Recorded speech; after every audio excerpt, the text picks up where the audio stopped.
फर्श से अर्श की ओर। उत्पत्ति उसका 15 अध्याय और 1 पद से लेकर 6 पद तक। इन बातों के पश्चात यहोवा का ये वचन दर्शन में अब्राहम के पास पहुंचा। हे अब्राहम, मत डर, तेरी ढाल और तेरा अत्यंत बड़ा प्रतिफल मैं हूं। अब्राहम ने कहा, हे प्रभु यहोवा, मैं तो निर्वंश हूं और मेरे घर का वारिश ये दमिश्क वासी एलीएजर होगा, अतः तू मुझे क्या देगा?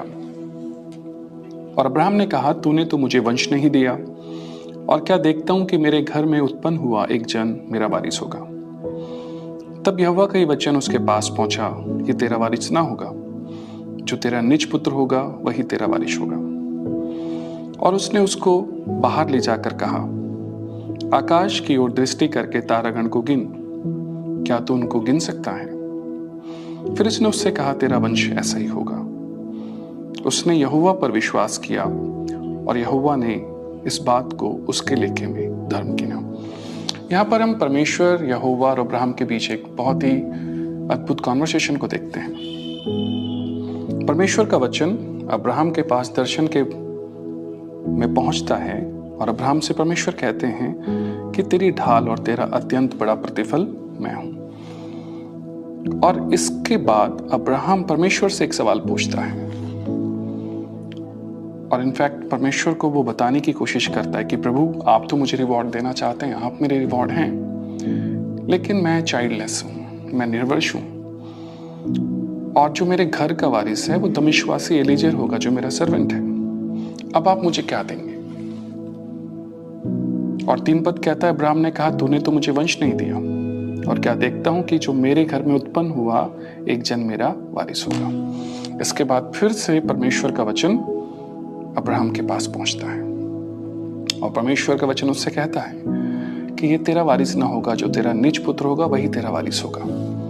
और मैं सोचता हूं कि इस कॉन्वर्सेशन के बाद अब्राहम उठकर अपने टेंट के आसपास टहलता है। बहुत सारे विचार उसके मन में चल रहे होंगे। उस शाम उसने सारा से कहा होगा कि सारा, आज मैं अकेले में थोड़ा वक्त बिताना चाहता हूं।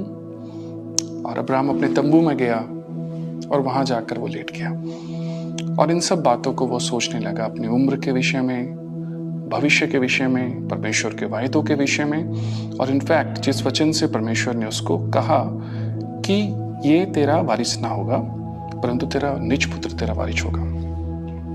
अब मैं कल्पना करता हूं कि अब्राहम का उस दिन खाने में भी मन नहीं होगा। वो अपने तंबू के अंदर गया और उसने अपने दिए को बुझाया और वो बिस्तर पर लेटा, वो बहुत सारे चीज़ों पर ध्यान कर रहा होगा, बहुत सारी चीज़ें उसके मन में चल रही होंगी। वो जमीन की तरफ देखता, उलटता पुलटता, और इन्हीं बातों में जब वो इन बातों से स्ट्रगल कर रहा था, रेसल कर रहा था, 5वां पद एक बहुत खूबसूरत बात बताता है, और उसने उसको बाहर ले जाकर कहा। मैं इस प्रकार से चीज को इमेजिन करता हूं कि परमेश्वर खुद अब्राहम के तंबू में गए, और वो तंबू जो बिल्कुल अंधेरा था, जहां पर अब्राहम अपनी निराशा में, अपने संघर्ष में, अपने मन में बहुत सारी बातों को सोच रहा था, जहां पर केवल उसका ध्यान फर्श की तरफ था और वो तंबू से बाहर कुछ भी सोच नहीं पा रहा था। उसे लग रहा था कि जो मेरा जीवन है केवल इसके अंधकार में है। जो तंबू थी वो केवल उतना ही अब्राहम की बाउंड्रीज थी, उससे वो बियॉन्ड नहीं सोच पा रहा था। लेकिन 5वां पद कहता है, उसने उसको बाहर ले जाकर कहा। तो मैं इमेजिन करता हूं कि परमेश्वर यहोवा अब्राहम के तंबू में गए, निराशा के उन क्षणों में गए जहां पर अब्राहम अकेला स्ट्रगल कर रहा था। परमेश्वर तंबू के अंदर जाते हैं, अब्राहम का हाथ पकड़कर तंबू से बाहर लेकर आते हैं, और परमेश्वर उससे कहते हैं कि अब्राहम, अभी तक तुम फर्श की तरफ देख रहे थे, लेकिन मैं चाहता हूं तंबू से बाहर आकर तुम आकाश की तरफ देखो, अर्श की तरफ देखो, क्योंकि जब तुम अर्श की तरफ देखोगे तब तुम देख पाओगे जो मेरी प्रॉमिसेस हैं वो आकाश में उपस्थित तारों के समान है। और अब्राहम जब तंबू से बाहर निकला, उसने जब अर्श की तरफ अपनी आंखों को किया तो वो प्रॉमिस, परमेश्वर की प्रॉमिसेस को गिन सकता था।